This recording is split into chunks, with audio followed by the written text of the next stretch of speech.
La lección, hermanos, para el día de hoy es la lección 5. La lección 5 lleva por título Sé sabia, iglesia.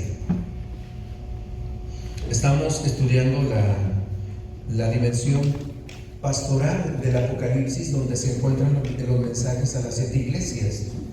Y hoy, hermanos, se va a estudiar el mensaje que Jesucristo da a la iglesia de Tiatira y Sardis, 2 iglesias, con un mensaje muy particular, muy semejante. Se sabe, iglesia, lección 5, dice así en el verso clave: pero vosotros y a los demás que están en Tiatira y a cuantos no tienen esa doctrina y no han conocido lo que ellos llaman las profundidades de Satanás, yo os digo, no os impondré otra carga, pero lo que tenéis, retenedlo hasta que yo venga.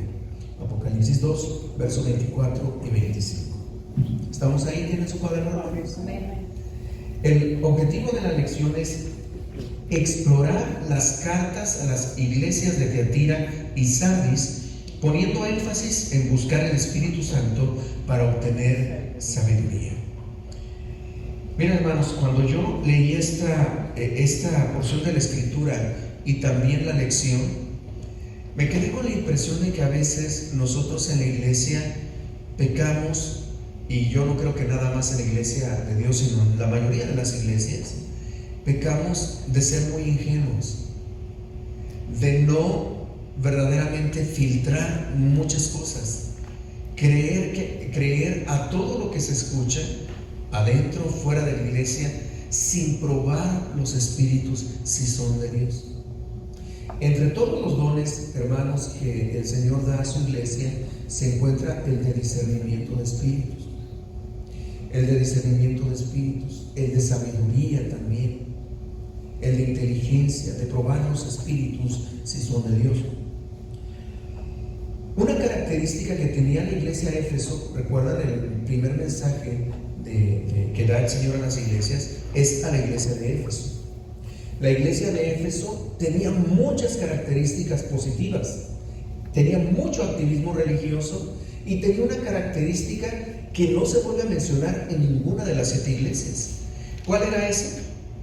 Has probado, le dice el Señor a Éfeso, a los que dicen ser apóstoles y no lo son, y los has hallado mentirosos. Al parecer, esta característica que tenía la iglesia de Éfeso para filtrar cualquier tipo de corrupción, de herejía, de falsas doctrinas, no la tenían el resto de las iglesias, y en particular la iglesia de Tiatira y Sardis. Y por eso les digo, hermanos, como que pecaban de ingenuos, de amables, de tener suficiente confianza en el liderazgo y creerlo absolutamente todo. Lo que vamos a ver aquí es cómo el Señor le dice algo terrible, hermanos, a la iglesia de Tiatira, también a la de Sardis, precisamente porque a lo mejor había un autoengaño, había una sobreevaluación de algunos de los líderes y no se les había probado con el filtro que dijo Jesús. ¿Cuál es el filtro que dijo Jesús que teníamos que usar con los líderes, hermanos? Probad los espíritus si son de Dios, dice la Escritura. ¿Cómo es? Por sus frutos los conoceréis. Por sus frutos los conoceréis. Entonces, alguien puede hablar muy bonito, puede cautivar, incluso hacer llorar, hacer gritar, etcétera, pero si sus frutos, su vida personal, su familia, su entorno no refleja a Jesús, todo es oratoria, todo es retórica, todo es solamente, hermanos, una motivación, un show que se puede hacer desde aquí. Y es lo que estaba pasando en estas iglesias, y es lo que sigue pasando, lamentablemente, cada vez más. De pronto, hermanos, porque fíjese, ocurre una cosa, no me estoy saliendo del tema porque tiene mucho que ver. Se dice que las personas que trabajan en las casas de cambio y que trabajan en los bancos saben hasta con ver un billete si es falso sin tocarlo.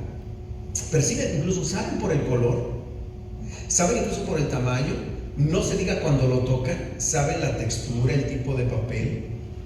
Y entonces, cuando se tiene esa experiencia de haber tocado tanto lo que es verdadero, inmediatamente cuando tocan lo que es falso, lo identifican rápidamente. Tienen un ojo entrenado, un tacto entrenado. En el caso de Jesús, Él sabe quiénes son verdaderos hijos suyos y quiénes no son. Y quienes se han infiltrado así como un billete falso, pero que los hermanos de la iglesia al tocarlo, al sentirlo, no lo pueden identificar. Ahí se ocupa sabiduría, se ocupa conocimiento, se ocupa discernimiento de espíritus, probar los espíritus si son de Dios, o como la iglesia de Éfeso. Has probado a los que dicen ser apóstoles y los has hallado mentirosos.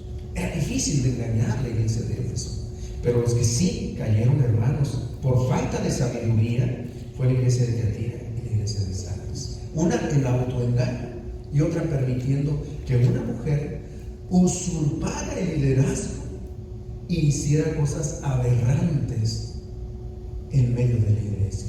Es lo que vamos a ver ahora. Por eso les digo que es un tema actual. Esto sigue ocurriendo lamentablemente y es algo que nos debe alertar. Quiero pedirles, hermanos, si por favor alguien quiere ayudarnos con la lectura de Apocalipsis 2, del versículo 18 al 3:6. Amén. Por favor, nuestra hermana Esther. Dice así, Apocalipsis 2:18.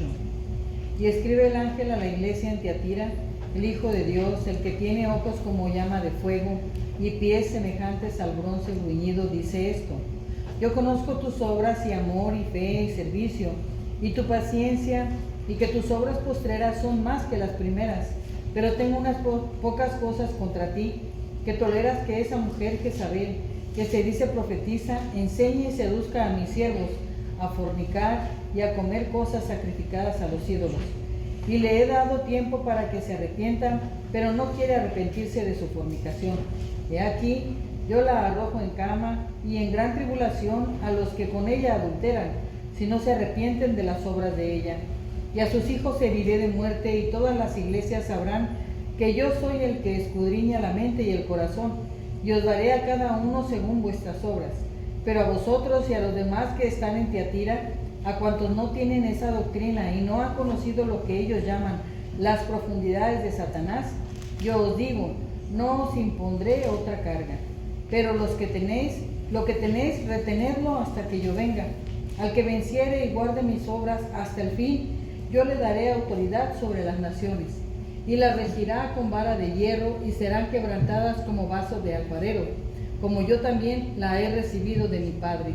Y le daré la estrella de la mañana. El que tiene oído, oiga lo que el Espíritu dice a las iglesias. Escribe el ángel de la iglesia en Sardis, el que tiene los 7 espíritus de Dios y las 7 estrellas, dice esto: yo conozco tus obras, que tienes nombre de que vives y estás muerto. Sé vigilante y afirma las otras cosas que están para morir, porque no he hallado tus obras perfectas delante de Dios. Acuérdate pues de lo que has recibido y oído, y guárdalo y arrepiéntete, pues si no velas, vendré sobre ti como ladrón, y no sabrás a qué hora vendré sobre ti. Pero tienes unas pocas personas en Sardis que no han manchado sus vestiduras, y andarán conmigo en vestiduras blancas, porque son dignas. El que venciere será vestido de vestiduras blancas, y no borraré su nombre del libro de la vida, y confesaré su nombre delante de mi Padre y delante de sus ángeles. El que tiene oído, oiga lo que el Espíritu dice a las iglesias. Amén. Gracias, hermano Esther. ¿Qué les parece, hermanos? Hay cosas positivas, por lo menos en una iglesia, pero tiene una mujer que es profetiza y que seduce a los hermanos. Y la otra, en Sardis, hermanos, no se dice nada positivo, solamente que hay unas cuantas personas, dice, unas pocas que no han manchado sus vestiduras. Pero el ángel de la iglesia, se dice, tiene nombre de que vive y está muerto. Entonces es algo impresionante lo que el Señor le dice también. Quiero ocuparme en leer la introducción, hermanos, Ponga atención porque también nos da una guía para contestar las preguntas que vienen. Introducción dice: un componente crucial de nuestra fe y testimonio consiste en un discernimiento espiritual sabio. El mensaje de Jesús en Tiatira consiste en darles a conocer que Él conoce sus obras, su amor y su fe, pero que están deficientes en su sabiduría espiritual. Ellos toleraban a Jezabel, una mujer que enseñaba prácticas erróneas, contrarias a la verdad, y luego consideraban sus enseñanzas como secretos profundos. Haciendo referencia a la lección pasada, esto es considerado como un ataque por la espalda. Están infiltrados, hermanos, con esta Jezabel, esta iglesia de Tiatira. Probablemente Jezabel no sea el nombre exacto de esta mujer, sino un nombre que se asociaba a esta persona existente en la iglesia de Tiatira con la esposa de Acab, el enemigo de Elías. Ella representa a alguien que se opone a la verdad de Dios. Ella se alardeaba de su falsa gloria e intentaba arrasar a otros junto con ella. Aparentemente la iglesia de Tiatira llegó a enamorarse de esta mujer y fue atraída hacia este mensaje que era contrario al evangelio. Hermanos, esta Jezabel tenía carisma, caía bien, era convincente en sus argumentos y les decía que tenía una doctrina profunda, secreta. ¿Cuál era esa doctrina? Él decía, les enseñaba las profundidades de Satanás. Imagínense, ya desde ahí, hermanos, ya desde ahí, ¿qué tenemos nosotros como cristianos que aprender de las profundidades de Satanás? Sería entonces, en todo caso, las profundidades del amor de Cristo, las profundidades de la santidad de nuestro Dios. Pero, ¿y de Satanás? Hermanos, era indignante y todo lo que se estaba viviendo ahí. Sigo leyendo, dice: son muchos los falsos profetas y profetisas existentes en nuestro mundo, especialmente aquellos que hacen uso de las herramientas como las redes de noticias, los medios de comunicación. Las voces promueven la primacía del ego, de la ciencia, de la justicia social o de la filosofía secular.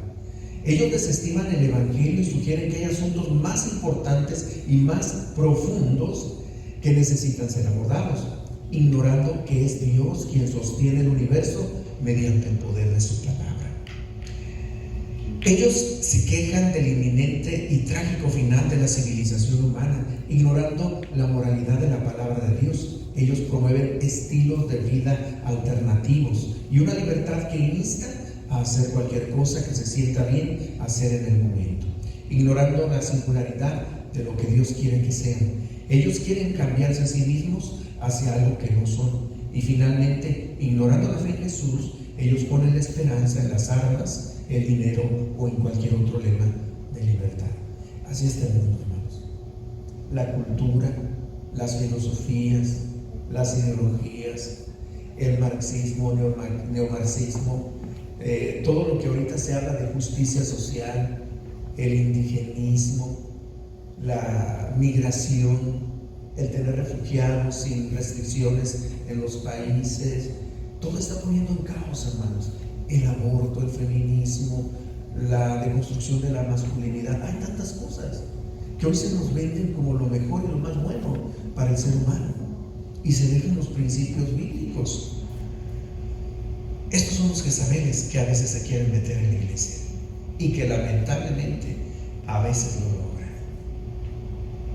La iglesia no puede perder su enfoque, si no, su mensaje se perderá en oídos de aquellos que necesitan oírlo. En este mundo lleno de divisiones y múltiples filosofías, solo hay un mensaje que suena verdadero: el reino de Dios. Necesitamos escuchar más a Jesús y su mensaje y menos a todo lo demás. La iglesia de Sardis estaba aún peor. Ellos tenían una reputación de estar vivos, sin embargo estaban muertos. Aquí se puede ver una pérdida total de un discernimiento espiritual. La iglesia puede verse a sí misma como sana. No obstante, al verse a un espejo, lo que se observa es un cadáver.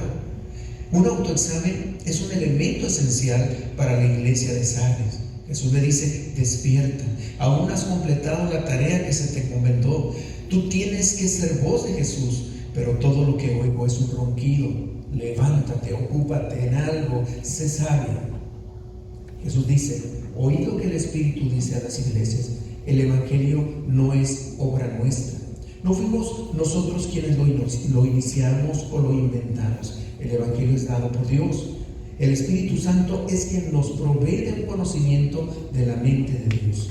El Espíritu Santo nos hace saber que somos hijos de Dios. El Espíritu Santo nos motiva a través del amor de Dios, nos fortalece para sostenernos por medio de la fe y nos da sabiduría y discernimiento espiritual para distinguir entre lo verdadero y lo falso. Si somos sabios, entonces examinaremos la verdad, valoraremos la verdad y expresaremos la verdad. Jesús es la verdad y nosotros somos su voz. Así que dos iglesias, hermanos, con un mensaje de reprensión muy duro de Cristo. ¿Qué les parece, hermanos? ¿Tendrán algún comentario sobre lo que hemos visto hasta ahora? ¿Alguna vez había leído usted Apocalipsis? ¿Había leído Apocalipsis? ¿Había visto el mensaje a las 7 iglesias? ¿Le gusta ahora profundizar también sobre lo que se dice y se puede contrastar con lo que estamos viviendo hoy? Sí, hermanos, un mensaje muy actual, demasiado actual, hermanos. Vamos a identificar a las Jezabeles que hay en la iglesia o que quieren entrar a la iglesia. Y vamos también a comprobar cómo a veces en algunas iglesias hay un autoengaño. Decir: yo soy la mejor, no hay nadie como yo, cuando en realidad los frutos dicen otra cosa. ¿Sí? ¿Cómo sabes? Vamos a pasar a las preguntas para discusión. Es muy interesante la lección y la forma en que nos guían por medio de estas preguntas. La número 1 dice: ¿por qué existe razón para elogiar a la iglesia de Tiatira? Eso lo podemos ver en Apocalipsis 2, 18 y 19. En otras palabras, ¿qué virtudes tenía la iglesia de Tiatira, hermanos? ¿Qué virtudes había? Revisen ahí rápidamente este pasaje. Amor, fe, servicio, paciencia. Amor, ¿ya dijeron? Fe, servicio, paciencia. Falta Las una. postreras son mejor que las primeras. Habían progresado en sus obras. Tus obras postreras son mejores que las primeras. ¿Sí? Entonces el Señor la elogia por muy buenas razones, ¿no es cierto? Ahora nos preguntan: ¿suena esto como una iglesia a la cual usted desearía pertenecer? Sí. Para todas las iglesias tuviéramos estas características: amor, fe, paciencia, servicio y hoy siempre progresando en las obras, De buenas obras. en buenas obras. Ahora, ¿por qué nos preguntan esto, hermanos? Porque pareciera que entonces la iglesia tiene todo para ser una iglesia perfecta, pero no es así. Hermanos, hay una debilidad que tiene la iglesia.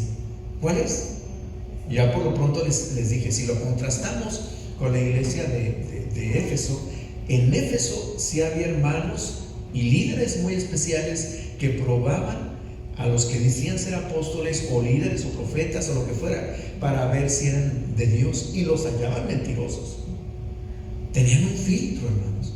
Pero en el caso de esta iglesia de Tiatira, no. Es lo que va a pasar, hermano. Parece que es una iglesia que lo tiene todo, pero no es así.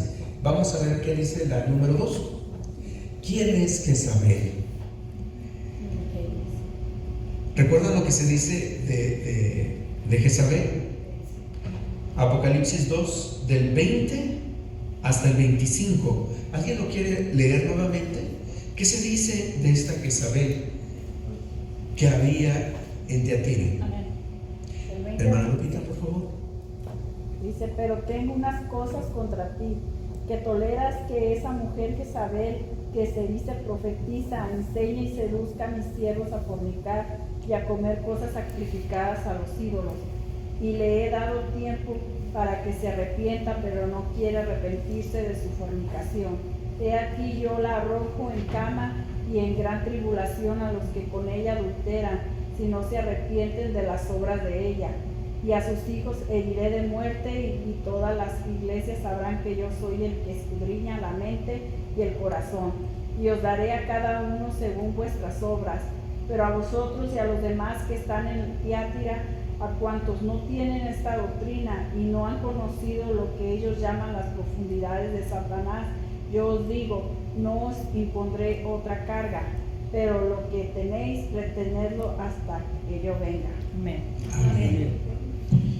Bueno, hermanos, esta sección que habla de Jezabel y todo es más grande que la sección que habla de las cosas positivas, ¿se dio cuenta? Y de las promesas. Ocupó una porción grande porque era algo peligroso que estaba viviendo y algo a lo cual Jesús le dedica tiempo. Ahora, ya en el argumento introductorio se nos dijo que posiblemente esta mujer no se llamaba Jezabel. Sencillamente está tomando Jesús un nombre de un personaje siniestro del Antiguo Testamento que sí existió y que se llamaba Jezabel. Y le dice, tú eres como esa Jezabel. Ahora, si ustedes vieron todas las demás lecturas que nos hablan de esa verdadera Jezabel, que está en el primer libro de Reyes y segundo libro de Reyes, la historia de Jezabel, ¿cuál fue? Hermanos, ¿quién fue Jezabel en el Antiguo Testamento? La original, del cual toma nombre para calificar a la mujer que estaba de profetisa en la iglesia en Tiatira.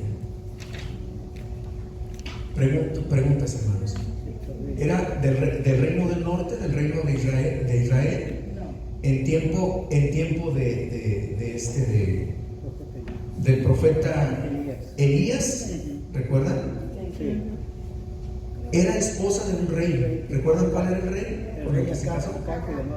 Acab. Así se llamaba el rey. Ahora, ¿Acab era un rey justo?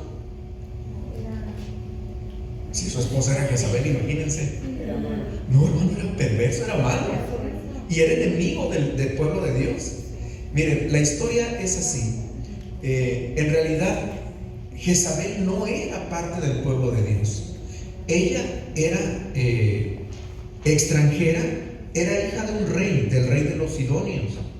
Y ella tenía como Dios a Baal. Entonces, cuando se casa con Acab, ella migra a todos sus dioses y hace templos y establece un culto muy fuerte a Baal. Y no solamente eso, empieza a rivalizar y a hacerse enemigo de los verdaderos hijos de Dios y de los profetas, en este caso de Elías. ¿Recuerdan aquel pasaje donde Elías reta a los profetas de Baal? Pues todos esos profetas de Baal, esos cientos de profetas, hermanos, los habían puesto Jezabel. Y entonces allí recuerdan, si no me equivoco, es el capítulo 18 de Reyes, donde precisamente dice: el Dios que responda por fuego, el tal es el verdadero Dios. Y ellos dicen que los profetas de Baal empezaron a cortarse, a hacer todos sus rituales sangrientos, y no contestó Baal. Pero cuando Elías clama al Dios verdadero, cae fuego del cielo y consume el sacrificio. Y entonces mata a los profetas de Baal. Ese pasaje a lo mejor lo han escuchado en muchas predicaciones. Pues el contexto es que es en el tiempo en que está Jezabel estableciendo ese culto a Baal. Esta mujer era perversa, hermanos. Y tenía, mire, por eso les digo, tenía en un puño a su esposo, al rey. ¿Recuerdan aquel pasaje en el cual había una viña, la viña de Nabot, una propiedad que había adjunta al palacio real? Y le dice acá el rey: véndeme tu terreno porque quiero ampliar, ¿verdad?, mis fronteras, mi territorio. Y él dijo: no te lo puedo vender, no se lo quería vender sencillamente. Y entonces llega Jezabel, su mujer, hermanos, mujer dominante, mujer que tenía en un puño a su varón. Y le dijo: ¿poco no eres rey? Casi le dice: ¿poco no eres hombre? Tú eres el rey, puedes más, quítaselo, extermínalo o algo, para que te adueñes del terreno. Así era Jezabel, hermanos. Una mujer perversa, una mujer idólatra, una mujer sin temor de Dios. Vamos, yo platicaba con mi esposa y le decía: si se fijan, hermanos, cuando vean, vuelvo a leer la historia de Jezabel, parece ser que es una protofeminista de aquel tiempo, hermanos, que dominaba ahora sí al patriarcado, y ella era la que dominaba el culto, la que establecía todo y la que le decía al esposo qué hacer, incluso crímenes atroces. y justicias atroces. Hermano, una mujer perversa. Ahora, se dio una profecía sobre Jezabel, era tan perversa, y Elías recibió de parte de Dios una sentencia y una profecía para ella, que iba a morir y los perros iban a comer sus carnes. ¿Recuerdan? Y efectivamente, hermano, así cayó. Una vez cuando llega un rey y ella pues quiere congraciarse y hasta se maquilla, cuando ven dicen que esa mujer quién es, no, pues es que saben, entonces le dicen a los eunucos que la arrojen desde el palacio y cae, dice que su sangre salpica las paredes y pasan todos los carros de batalla y la destrozan. Y efectivamente, hermanos, como dijo el profeta, los perros se comieron el cuerpo del cadáver de Jezabel. Así murió. Dice que el rey llegó, hizo banquetes, cuando sale, era una reina, hay que sepultarla, pobre mujer, con todo y que era perversa. Y cuando regresan, encuentran solamente la calavera, las manos y los pies. No encontraron su cuerpo. Y dijeron, esta fue Jezabel. Así terminó, hermanos, Jezabel. Así que es un personaje siniestro. De todos los personajes femeninos más oscuros, hermanos, es Jezabel. Es el top. Ella está como lo peor. Entonces, imagínense la dimensión de cómo recibieron las palabras de Jesús en esta carta la iglesia de Tiatira. Tienes a esa mujer Jezabel. O sea, no le estaba diciendo cualquier cosa. A la peor mujer que te puedas imaginar en el mundo está allí en la iglesia. Es lo que le está diciendo. Es algo tremendo, hermano, lo que estaba pasando. Porque ¿qué estaba haciendo esta Jezabel ahí, hermanos? Enseñaba a los hermanos a fornicar, a cometer inmoralidad sexual. Incluso dice que se acostaba con algunos de los hermanos y se decía profetiza. Hermanos, había usurpado el liderazgo de la iglesia y ella decía, yo soy profetisa, y les enseñaba, qué doctrinas, hermanos, tan maravillosas, tan profundas y tan santas. Les enseñaba las profundidades de Satanás. Y hermanos, lo peor, hermanos, lo más terrible aquí es que los hermanos no se daban cuenta. Lo estaban disfrutando, lo vivían como algo normal. Miren, hermanos, puede ser que ahora nosotros digamos, bueno, ya después en nuestros tiempos, no, pues es algo que es muy obvio y pues no puede ocurrir con nosotros ahora, lo podemos entender. Pero en tiempos bíblicos, ¿sabía usted que muchos de los hermanos que se convirtieron, muchos de ellos habían tenido contacto con lo que le llaman las religiones de misterio? Y habían estado envueltos en los oráculos paganos, donde había efectivamente sacerdotisas que entraban en trance y hacían conjuros y consultaban a los dioses para adivinarles el futuro. Entonces, todo este misticismo también lo tenían ellos como una tradición. Vamos, hermanos, era la competencia que tenía el evangelio y del reino de Dios en aquel tiempo. Entonces, muchos hermanos traían todavía esa estructura, entendían que la religiosidad era eso.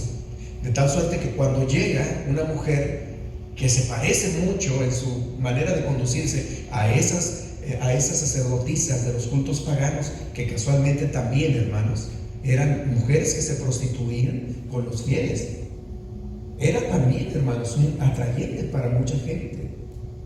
Hermanos, eran prostitutas sagradas que estaban allí en los templos paganos.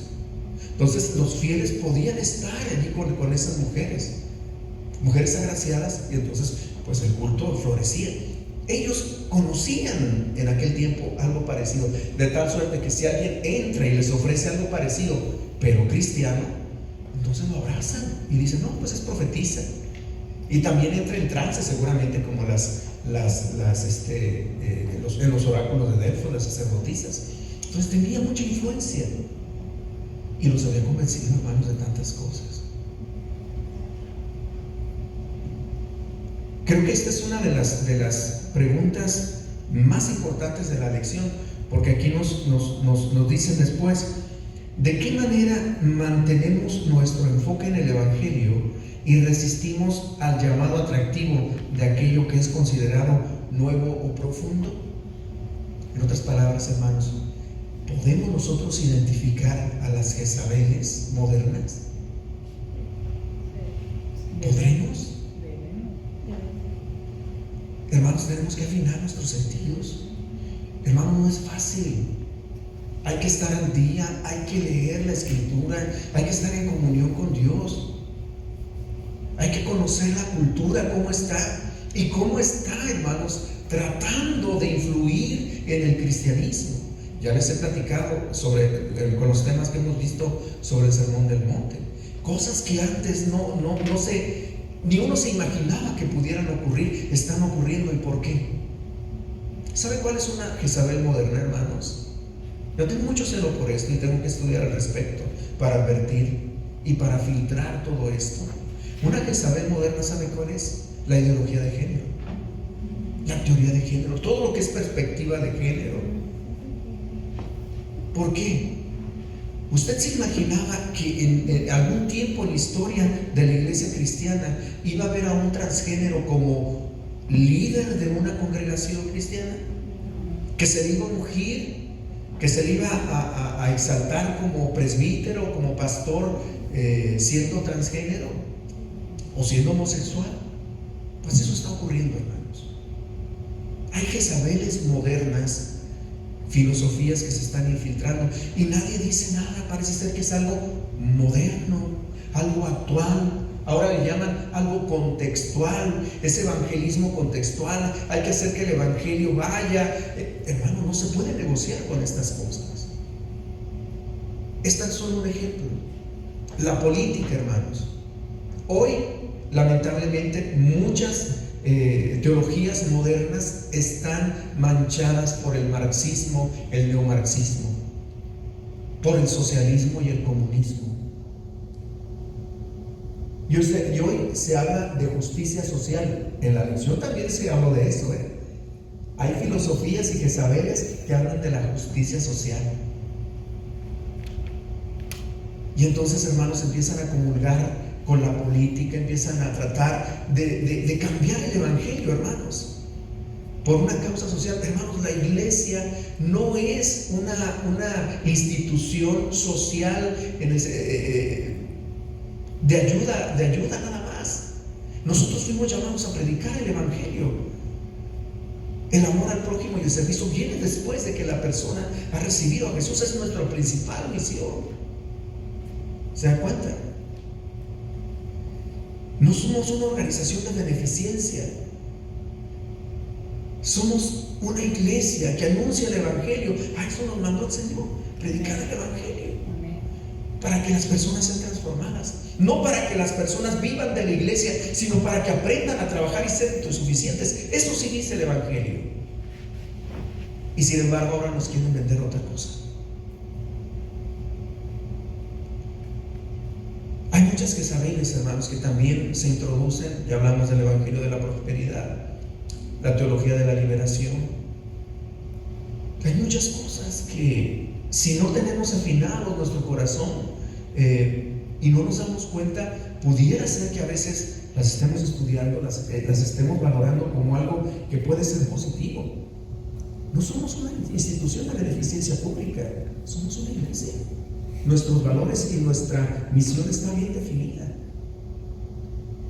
Estamos para ayudar a nuestro prójimo, bendecir a nuestro prójimo, pero como un alivio, no para sostener a la humanidad, sino para enseñarles los valores del reino. Y entre los valores del reino es que aprenda a trabajar, a ser responsable, a ser autosuficiente y sea una fuente de bendición para los otros pobres que vienen después de él, cuando el evangelio lo transforme y lo haga una persona pudiente. Ese es el evangelio. Hay tantos Jezabeles, hermanos, que se están tratando de infiltrar. Y hermanos, ¿por qué pasó esto? Por falta de sabiduría, por falta de discernimiento. Porque pues les gustaba, les resultaba atrayente. Yo quiero imaginar, hermano, para que una mujer, esta mujer Jezabel que se decía profetiza, tuviera este impacto en la congregación, seguramente, hermanos, era una persona influyente, posiblemente hasta económicamente acomodada, una persona carismática, una persona que hablaba bien, y una persona que era muy culta y que conocía todos los cultos paganos y sabía cómo introducirse y convencer a los hermanos. Porque no solamente les enseñaba a fornicar a la manera de los cultos paganos, y con ella también, sino que también los incitaba a comer cosas sacrificadas a los ídolos. ¿Sí recuerdan cuando platicamos sobre eso? Sí, hermanos, de pronto había un negocio de carnes y esas cosas eran ofrecidas a los ídolos. Y entonces muchos de las personas iban al momento en que se sacrificaba porque decían, hay una bendición en los alimentos que fueron sacrificados a los dioses. Supersticiones, hermanos. El ídolo nada es. Y sin embargo ellos empezaban a creer que sí había algo de bendición en comer las cosas que eran sacrificadas a los ídolos, a los dioses falsos. Y no, hermano, no había tal cosa. Pablo dice, lo que fue sacrificado a los ídolos fue sacrificado a los demonios. ¿Yo qué tengo que hacer en una celebración de esas para comer cosas sacrificadas a los ídolos? Algunas veces me van a ofrecer un taco de algo, lo voy a comer si es algo lícito y limpio, pero yo no estuve involucrado en la fiesta. Pero fue sacrificado a los ídolos. Hubo una crisis ahí, recuerdan lo que menciona el apóstol Pablo. Algunos decían, no, pues debe tener un demonio, no me lo como. Dice, pues yo no comeré carne jamás por amor a mi hermano que piensa que sí tiene algo la carne, aunque yo sé que el ídolo nada es. Yo no me contamino al comer eso. Pero bueno, es un asunto de conciencia que maneja el apóstol. Pues esta mujer les enseñaba que sí había algo positivo en la carne que era sacrificada a los ídolos y que era bueno estar en esas reuniones donde se invocaban a los dioses al sacrificar en el mercado todo esto. Entonces, hermanos, muy difícil lo que estuvo viviendo, pero nos habla también de que pues pecaban de ingenuos, hermanos, en la iglesia. Tenían muchas virtudes, pero no tenían el filtro que el Espíritu Santo da para probar los espíritus y son de Dios. Tuvo que Jesús mandarles una carta muy dura para que les digan, arrepiéntanse, porque si no voy a herir en cama a todos los que han fornicado con ella. Así les dice el Señor. Si no se hubieran arrepentido. Y de esas profundidades de Satanás, hermanos, ¿qué les parece? ¿Cómo describe, estoy leyendo la 3, cómo describe Pablo la sabiduría de Dios y la distingue de la del mundo en 1 Corintios 1, 23, 25 hasta el 12 y 16? Este capítulo está muy interesante, hermano. Yo recuerdo haber hecho una predicación en mis tiempos de juventud sobre un tema que se llama la locura del Evangelio. Y se basa en un pasaje que viene en esta sección porque dice que lo loco de Dios es más cuerdo o más sabio que la sabiduría de los hombres. Lo débil de Dios es más fuerte que la sabiduría de los hombres.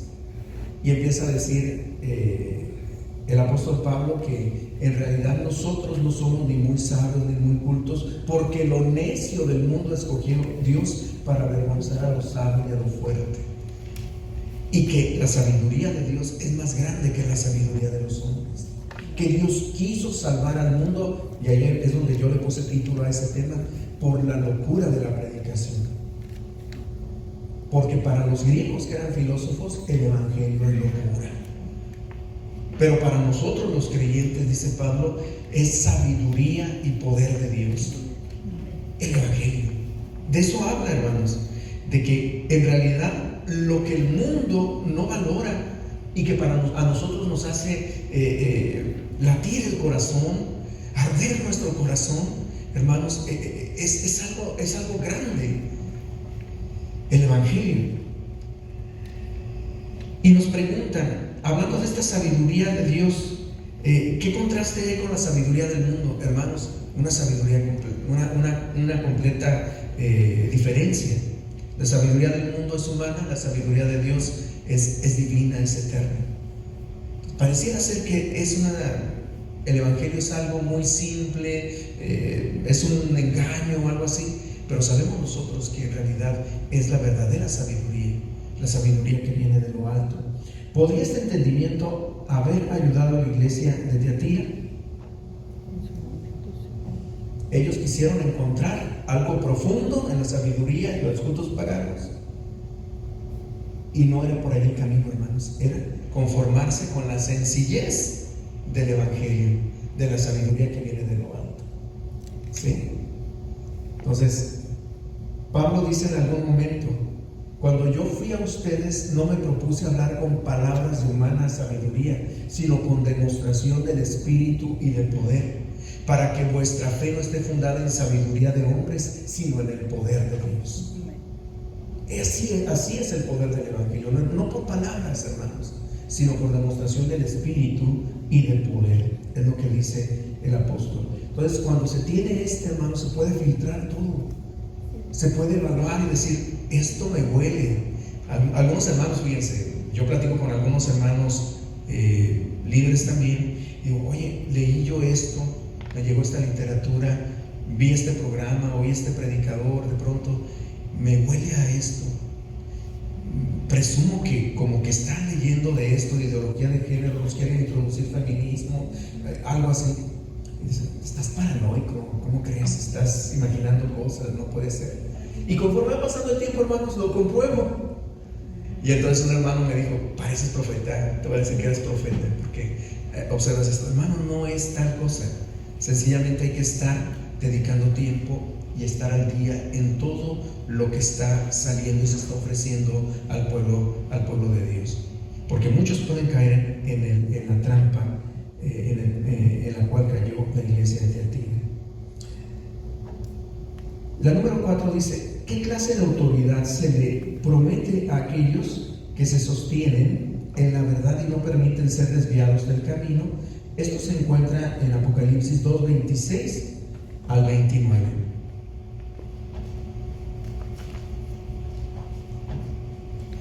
Apocalipsis 2:26 al 29. ¿Quién lo quiere leer?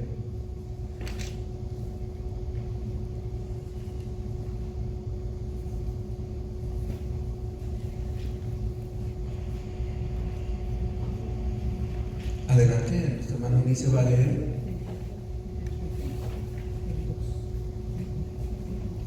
26 dice: al que venciere y guardare mis obras hasta el fin, yo le daré autoridad sobre las naciones, y las regirá con vara de hierro, y serán quebradas como vaso de alfarero, como yo también la he recibido de mi Padre, y le daré la estrella de la mañana.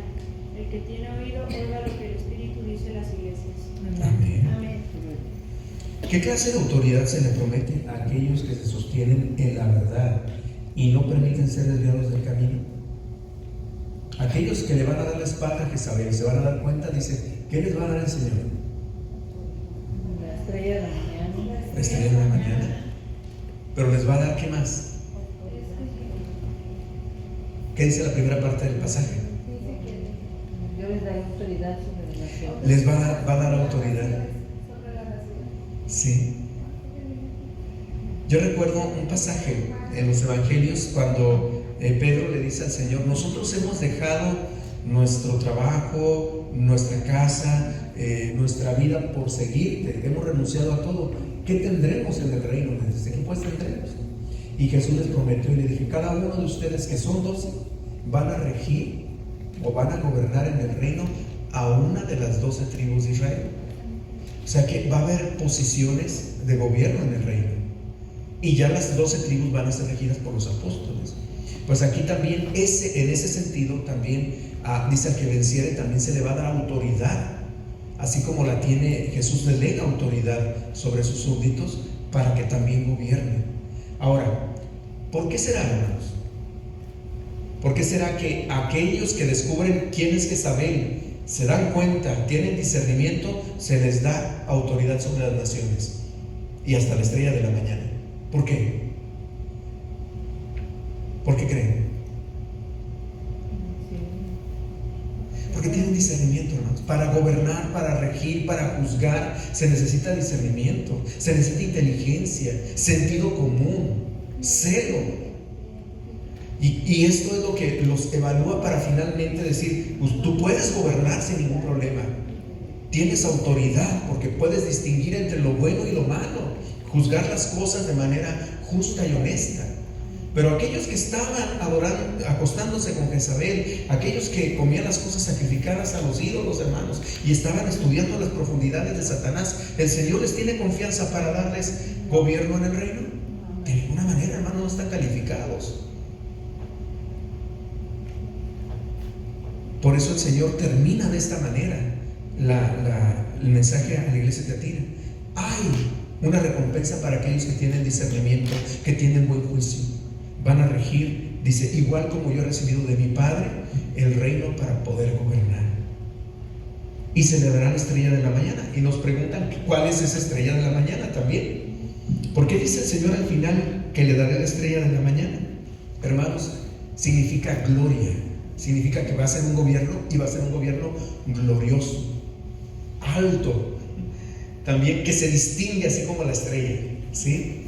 Que va a estar en las alturas, como el top de lo que es un gobernante, porque va a regir con vara de hierro, dice, con autoridad, así como Jesús.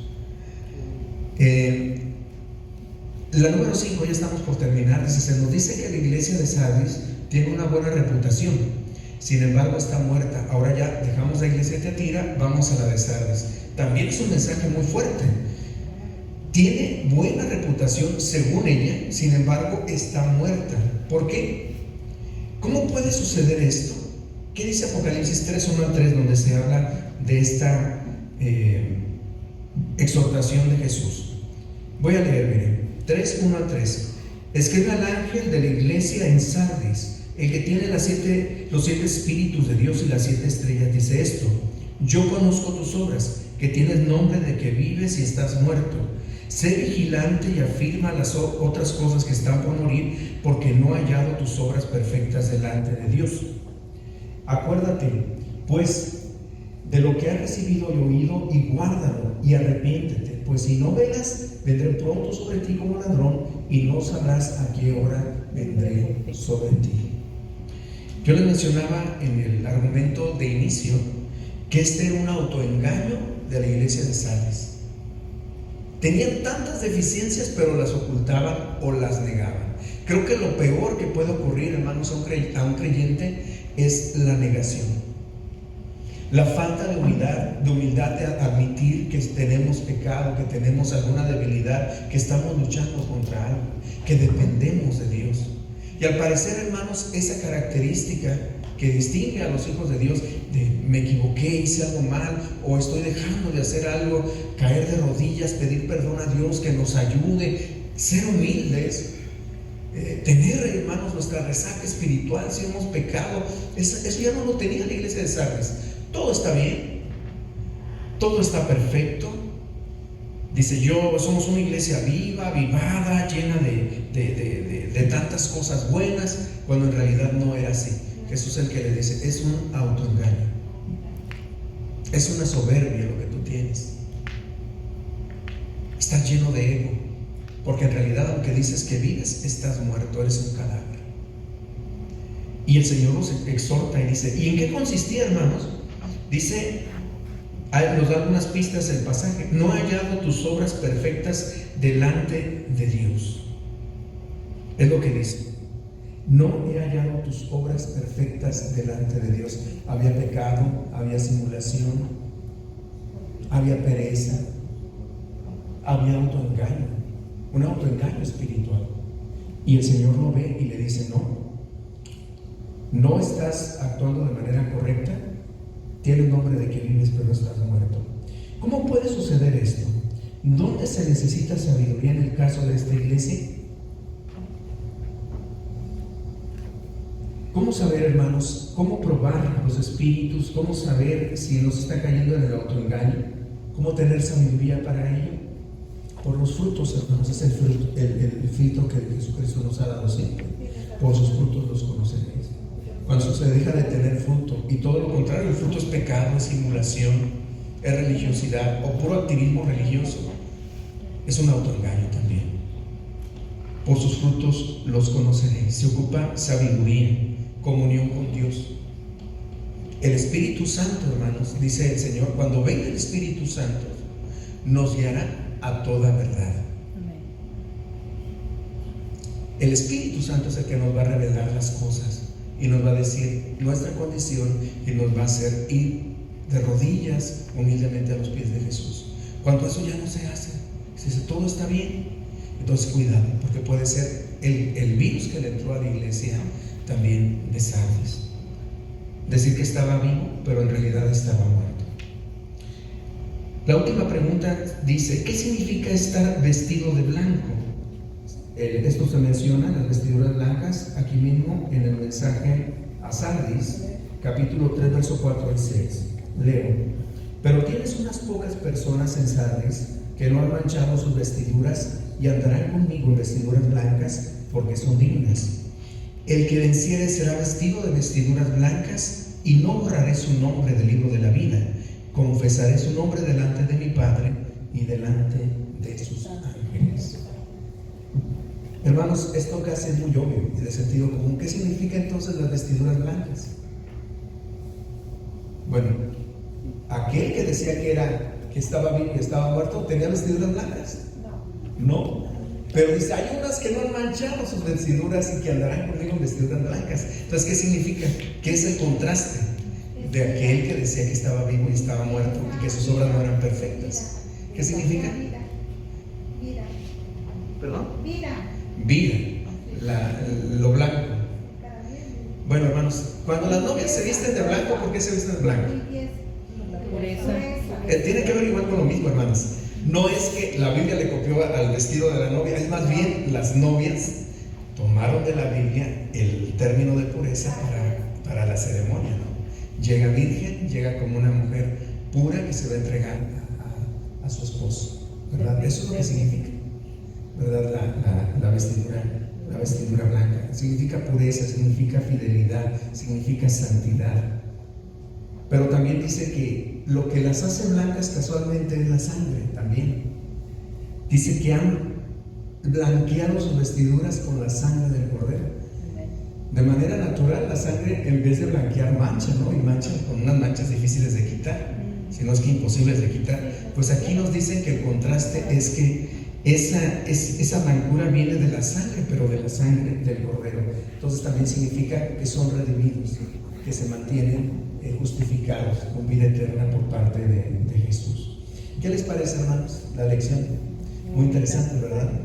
Y muy actual. Les digo, por lo menos un servidor estará siempre estudiando, poniéndole al día en todo lo que hay en la política, en la cultura, en la sociedad, en la filosofía, en la teología. Porque ¿sabe qué? Mire, platicando sobre y no quiero dejar esto por si alguien ve esta lección, que sepan exactamente cómo está el cristianismo y cómo está la teología en nuestros tiempos. Nunca hemos vivido una crisis teológica tan grande como la que estamos viviendo en nuestros tiempos, hermanos. Nunca. ¿Sabía usted que hay teólogos que incluso están encargados de parroquias o son presbíteros que son ateos? Sí. No creen en Dios y sin embargo están encargados de una iglesia o escriben libros de teología. Qué contradicción, ¿no? El que tiene fe, dice Hebreos, debe creer que lo hay. Un teólogo obviamente tiene que ser un creyente en Dios. Pero ¿sabe usted que hay personajes en estos tiempos tan peligrosos, posmodernos que estamos viviendo, que de pronto por medio de la psicología empiezan a razonar y a decir, bueno, pues yo voy a seguir siendo religioso y cristiano porque de alguna manera me dice la psicología que la idea de Dios ayuda a la humanidad? La idea de Dios consuela, da esperanza. Y entonces empiezan a hacer una argumentación como si la idea de Dios fuera un invento del ser humano o una necesidad que por nuestras carencias y por nuestras heridas, dice la psicología, el ser humano empieza a establecer la idea de Dios. Imagínense, hermano, nunca habíamos vivido tiempos así tan paradójicos, tan contradictorios. Teólogos que no creen en Dios, más. Hermanos, bueno, pues ahorita les comento algo que a lo mejor les resultará muy nuevo, pero algunos de nuestros hermanos, si ven este video, me darán la razón. Ahora, muchos teólogos modernos, espero que no teólogos de la iglesia, están estudiando lo que se llama ciencias bíblicas, que incluye filología, que incluye teología contemporánea, teología lateral, crítica textual. Y entonces empiezan ellos a contrastar, por ejemplo, la Biblia, y la contrastan con qué creía, cuál era la cosmovisión, por ejemplo, de los caldeos, de los sumerios, religiones muy antiguas, los egipcios, y pues empiezan a decir, bueno, es que la circuncisión se hablaba también con los egipcios, también se hablaba de ciertas cosmovisiones o del diluvio también por allá con los sumerios. Y entonces empiezan ellos a decir, ¿quién copió a quién? O sea, ¿qué religiones son más antiguas que la fe del pueblo hebreo? Ciencias bíblicas. Y entonces ahora, ¿qué ocurre con las personas que se exponen a esas ciencias bíblicas? Dejan de ser creyentes cristianos y se convierten simplemente en personajes que creen en un Dios, pero no en el Dios de la Biblia. Porque al final concluyen, fíjense, por eso les digo que estamos en una crisis muy difícil de sobrellevar. Algunas veces me metí en algunos foros que hablaban de ciencias bíblicas y dije, ¿por qué esto están enseñando aquí? Y entonces acaban concluyendo ellos que en realidad la escritura no es palabra de Dios, nuestra Biblia no es palabra de Dios, no es palabra de autoridad ni normativa, que en realidad es un plagio o es una colección, una antología de muchos mitos y de muchas ideas que ya se tenían previas en religiones paganas más antiguas, y pues ellos hicieron su propia elaboración de lo que ahora nosotros conocemos como Biblia. Entonces ellos dicen que el Dios de la Biblia no es el Dios universal, sino es otro Dios entre tantos dioses que había en el panteón de los dioses antiguos. Hermanos, hay tantas cosas que se están infiltrando. De pronto por ahí yo miraba y decía, no quiero creer que el hermano que veo en este foro de ciencias bíblicas es uno de los teólogos de la iglesia. Y sí era. Entonces por eso, hermanos, ya desde entonces empecé a decir, caray, algo está pasando, porque son personas con muchísima influencia, con muchísimo poder de persuasión, y que están absorbiendo la fe de muchos teólogos tradicionales. Entonces de pronto uno entiende por qué están ocurriendo tantas cosas y por qué se habla de otras cosas que antes no se hablaba, precisamente porque esta Jezabel o estos Jezabeles se están infiltrando en la iglesia. Tengo mucho celo por esto, hermanos, oren mucho por mí, porque pues igual también lo sufro, lo quiero sobrellevar, pero me mantengo firme en la fe. Una vez escuchaba yo mucho a un personaje que era muy persuasivo, pero cuando me di cuenta después de que negaba la resurrección de Cristo, negaba la divinidad de Cristo y todas estas cosas, ¿qué estoy yo haciendo con esta persona? Si en realidad yo tengo una experiencia con Dios, me quiere robar mi fe. Si tenemos una experiencia real con Dios, hermanos, nada nos va a poder mover. Pero todas estas gentes que caen en estos engaños, que no tienen esa sabiduría y discernimiento del Espíritu, dejan de creer en Dios, dejan de creer en la autoridad de la Biblia y van a vivir una ética que está más bien basada en conceptos filosóficos y psicológicos. Estos son tiempos peligrosos, como dijo el apóstol Pablo y lo profetizó. Mantengámonos fieles, porque el mensaje que se le da a la iglesia de Tiatira y de Sardis hoy lamentablemente también se vive y se sufre en muchas iglesias. Quiero invitarles a leer, hermanos, el pensamiento final. Puestos de pie, por favor, a una voz leemos.